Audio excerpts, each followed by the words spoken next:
Hola hermanas y hermanos, bienvenidas, bienvenidos a la semana 2 de nuestro viaje, ¿no? Peregrinaje a través de esta gran carta a los romanos. Les quiero agradecer por la calidad de la conversación en la primera semana. Creo que se puede apreciar un tono respetuoso, también crítico, sobre todo con las fuentes que estamos estudiando, y eso es importante, ¿no? Para nuestra tarea académica, utilizar estas fuentes como pues, formas de provocar nuestro pensamiento, nuestra reflexión, no como fuentes de todas las respuestas. Así que muy bien, y les quiero animar, ¿no? A seguir en, en este trayecto, ¿no? En cuanto al tono de la conversación.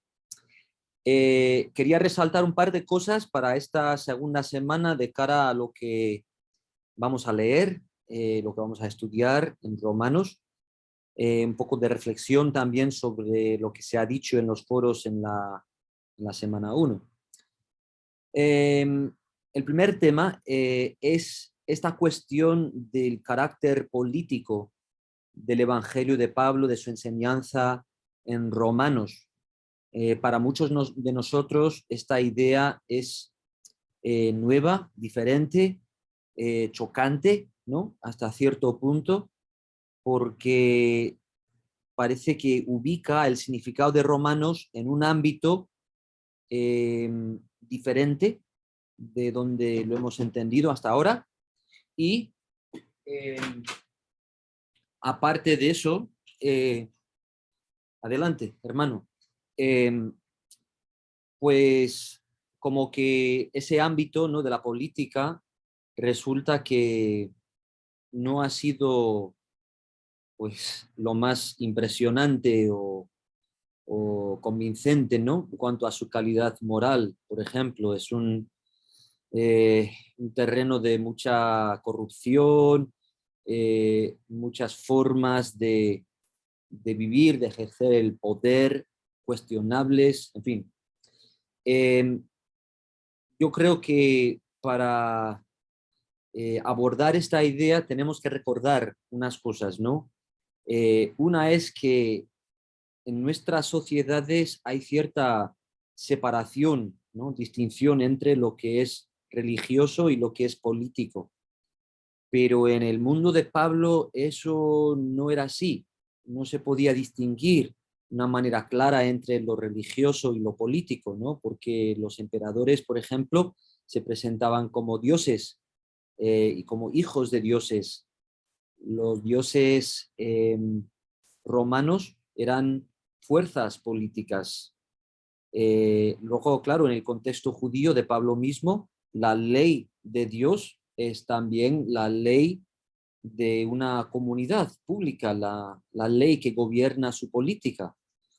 Eh, Total, que estamos luchando un poco con una diferencia en nuestro contexto, en que se ha separado, aunque a veces muy superficialmente, lo religioso de lo político.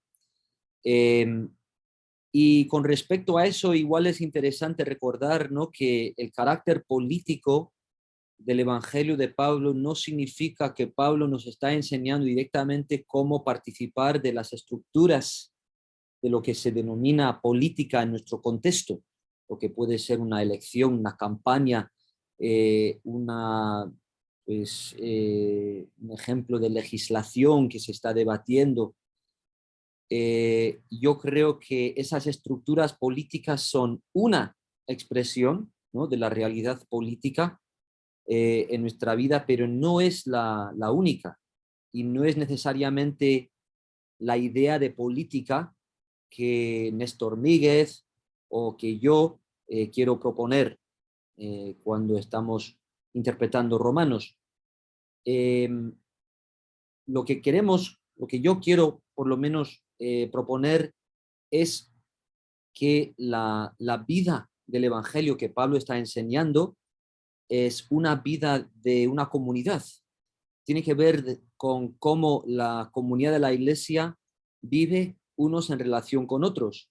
Esto implica pues cuestiones económicas para ellos, cómo comparten el poder, y en ese sentido la vida de la comunidad es una vida política en sí, y también tiene su efecto, ¿no?, en el resto del tejido de la sociedad. Y también esa comunidad cristiana está funcionando eh, pues dentro de sí, con influencias heredadas, recibidas de esa sociedad.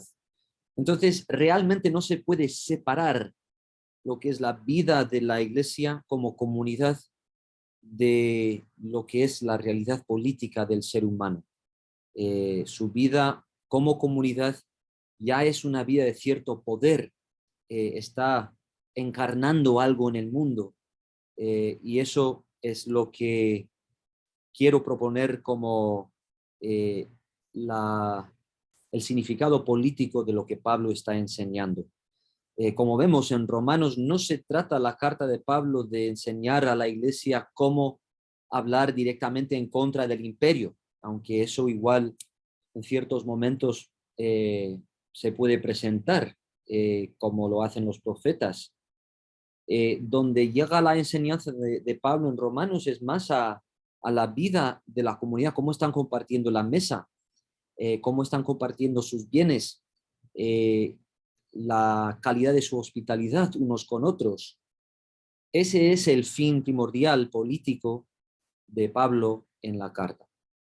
Bueno, eso como primer tema. El segundo tema tiene que ver con los destinatarios. Y solo quiero eh, enfatizar, repetir algo que es fácil que perdamos de vista. Y es que Pablo, según lo que dice al final de su autopresentación y también en otras partes de la carta, se está dirigiendo a gente no judía, a gente de trasfondo no judío. Y esto nos tiene que ayudar a interpretar lo que dice no como una crítica contra judíos, porque se está dirigiendo a no judíos. Y si hay tendencias entre ellos de jactarse, por ejemplo, de ciertas instituciones de la ley de Moisés o algo así, no hay que atribuir esa tendencia a todos los judíos, como si Pablo se estuviera oponiendo a todos ellos, sino que tenemos que reconocer que tenemos aquí que ver con una tendencia que se está manifestando entre los destinatarios no judíos, que ahora han adoptado la ley judía como la ley del Dios, que ahora están sirviendo, están siguiendo al Mesías judío, Jesús, y con esta adopción, con esta transformación de su vida, llegan ciertas tentaciones. Y nosotros hemos heredado la tradición, igual la costumbre, de interpretar lo que dice Pablo como si estuviera oponiéndose a ideas judías, a la ley judía o algo así, y creo que queremos evitar eso a la luz de lo que son los destinatarios según la carta. Esto nos ayudará, ¿no?, a ver que de varias maneras Pablo está enseñando una vida judía a estos destinatarios no judíos, ¿no?, a seguir la enseñanza de la ley, a seguir la enseñanza de los profetas judíos. Evidentemente están sirviendo al Dios de los judíos. Entonces, si nosotros planteamos lo que enseña Romanos como si fuera ayudar a la gente a optar por el cristianismo en lugar del judaísmo, creo que vamos a distorsionar lo que enseña y reforzar esta tendencia que hemos heredado de construir una idea del cristianismo como lo nuevo, lo puro, lo correcto, encima de lo que es supuestamente los errores del judaísmo.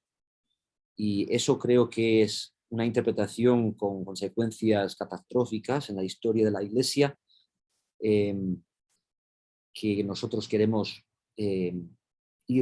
interrumpir. frenar y seguir el hilo de esta carta de una manera más cuidadosa.